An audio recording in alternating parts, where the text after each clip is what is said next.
dipersembahkan oleh Luwak White Coffee.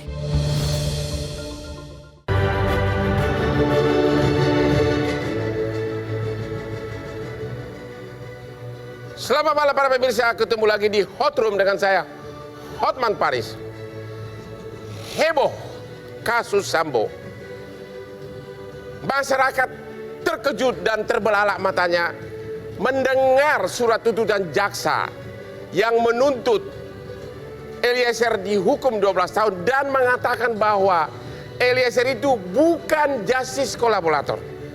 Padahal selama 4 bulan lebih persidangan, masyarakat dan media meyakini bahwa Eliezer itu adalah justice kolaborator dan jaksa tidak pernah membantahnya. Pertanyaan, masih adakah keadilan di benteng terakhir? Apakah hakim akan mendengar keluhan maupun himbauan dari masyarakat yang meminta keadilan seadil-adilnya dalam putusan akhir? Inilah Hot Room menakar keadilan dalam tuntutan kasus Sambo.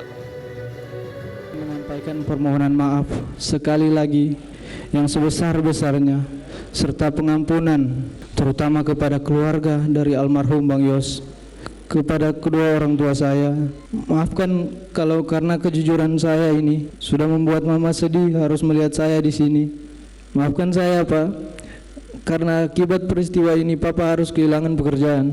Terima kasih untuk Mama dan Papa karena telah mengajarkan nilai-nilai kebaikan, kejujuran, dan kerja keras dalam hidup saya dan kakak saya sejak kami kecil. Di usia saya ini tidak pernah terpikirkan ternyata oleh atasan saya di mana saya bekerja memberikan pengabdian kepada seorang jenderal berpangkat bintang 2 yang sangat saya percaya dan saya hormati, di mana saya yang hanya seorang prajurit rendah berpangkat barada yang harus mematuhi perkataan dan perintahnya. Ternyata saya diperalat. Saya yakin kesetiaan ini akan bernilai di mata Tuhan. Pledoi pribadi dari Eliezer yang sangat mengharukan. Tapi sebelum kita berbicara hukum, otak saya ini nggak pernah lancar kalau tanpa minum kopi kesayangan saya ini.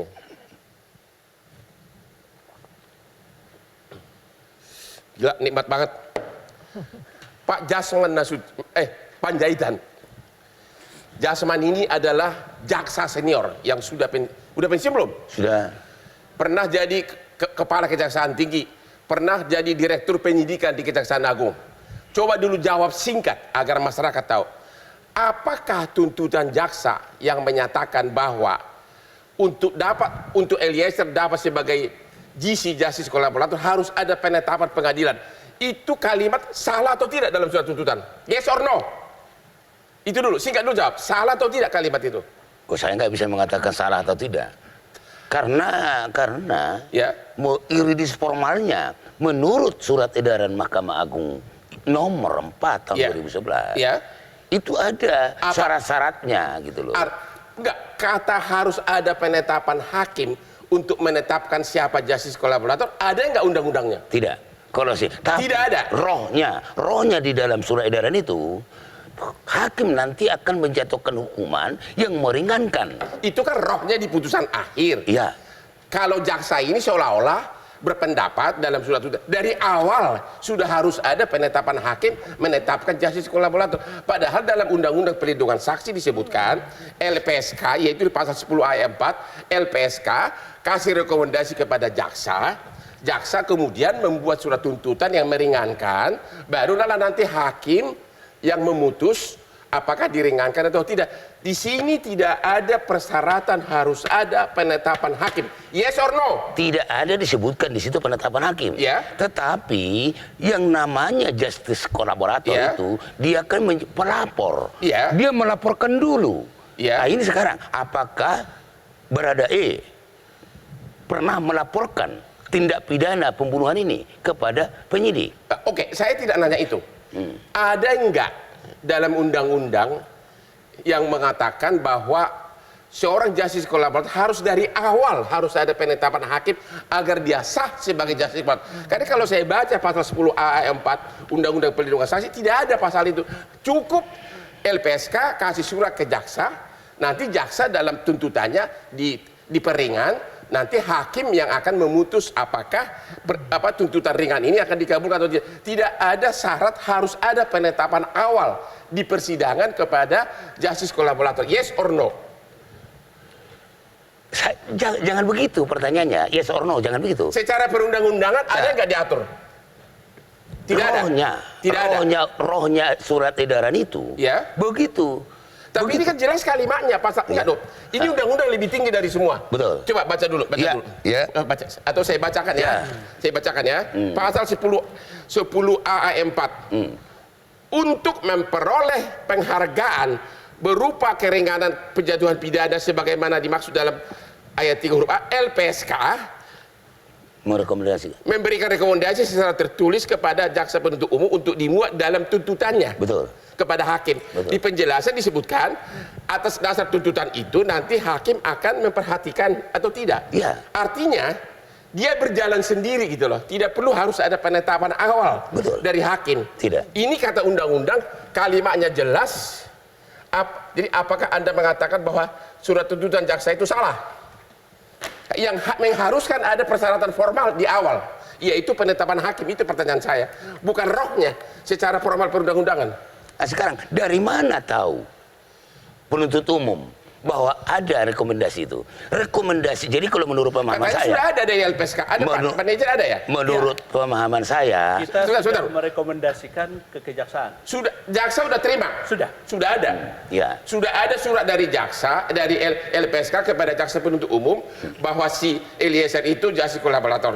Menurut undang-undang ini itu harusnya diekspresikan dalam surat tuntutan. Tidak ada keharusan harus ada penetapan hakim. Di putusan akhirlah hakim yang memutuskan apakah mengakui dia untuk diberikan keringanan. Gimana? betul. Betul itu? Betul. Jadi kata bahwa harus ada penetapan hakim itu salah. Tidak perlu ada penetapan hakim. Tidak perlu. Artinya tuntutan jaksa itu salah. Yes or no?